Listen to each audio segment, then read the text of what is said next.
Good day, everybody, and welcome to another edition of the Military and Foreign Affairs Network. I am your host, the Voice of Reason.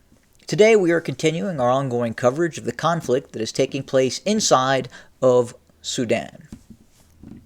So, the first question I wanted to address that we've seen on other content providing channels, and that is the talk that what is happening in Sudan is a civil war.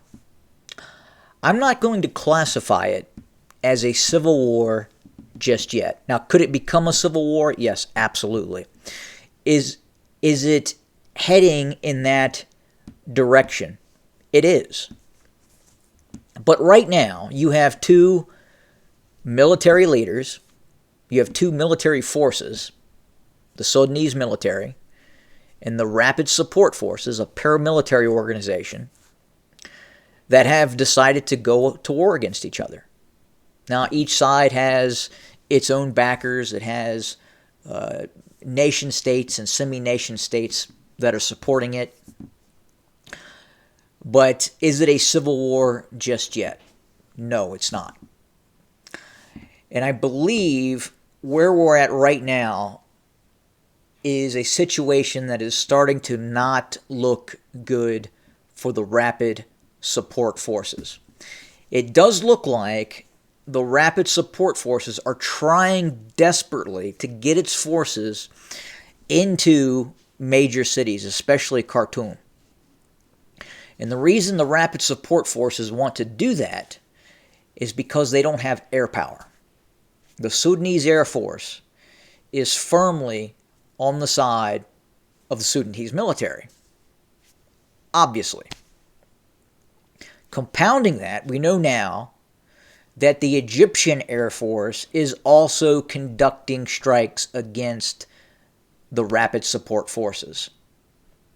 And that does not bode well because the Egyptians have the capability to launch precision strikes against the Rapid Support Forces, the RSF. Now, that's why we're seeing, again, why thousands of these RSF forces are moving into Khartoum and some of these other larger cities. The Sudanese military still controls the east. They still control Port Sudan. We believe they control most of the north of the country as well. The important Egyptian-Sudanese border access points are under the control of the Sudanese military. And we also know that over the course of the last 24 hours, at least two convoys of Rapid Support Forces were strafed and bombed by Sudanese Air Force aircraft. The Sudanese operate dozens of aircraft. They operate around 10 operational MiG-29s. They probably have a half dozen or so operational Su-25 Frogfoots, NATO reporting. They have a couple of Su-24s. They have about 40. In all likelihood, about half of those are operational Mi-24 Hind gunships. They have some, probably about 20 or so operational Chinese ground attack aircraft that are operational.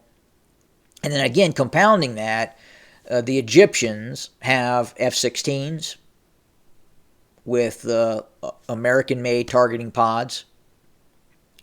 And they also have, newest in their military, is the French-built Rafale with the Damocles targeting pods as well.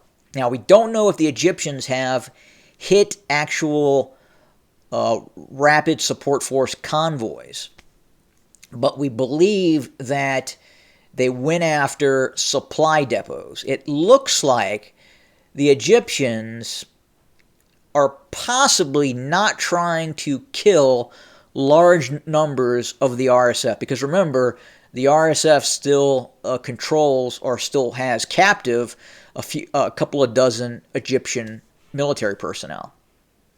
So it looks like the Egyptians are launching attacks against depots of the RSF, while the Sudanese Air Force, with its Su-25s, its Q-5 Chinese-made ground attack aircraft, are going after the RSF convoys. And look, the terrain in Sudan is not ideal for a road convoy that is under air attack. It is very flat.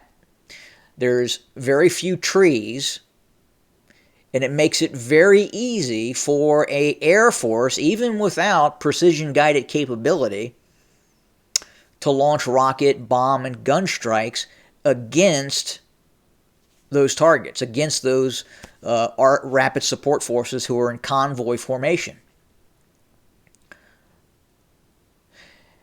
So it's still a very chaotic situation in the capital, Khartoum. There are thousands of rapid support forces that have infiltrated into the city, both the northern, southern parts of the city, and heavy fighting is still taking place. But the rapid support forces are not going to be able to survive this in perpetuity with both the Egyptian Air Force and the Sudanese Air Force going after their supply convoys, their convoys that are trying to get into cities, and then their supply depots as well. It is just a matter of time until this joint Egyptian-Sudanese military ultimately kills the rapid support forces. It's just the way it is, just the way it's going to happen. So we'll continue to watch what is happening. We will continue to monitor. We will continue to report. Thank you for joining us today. More to come. Have a good day.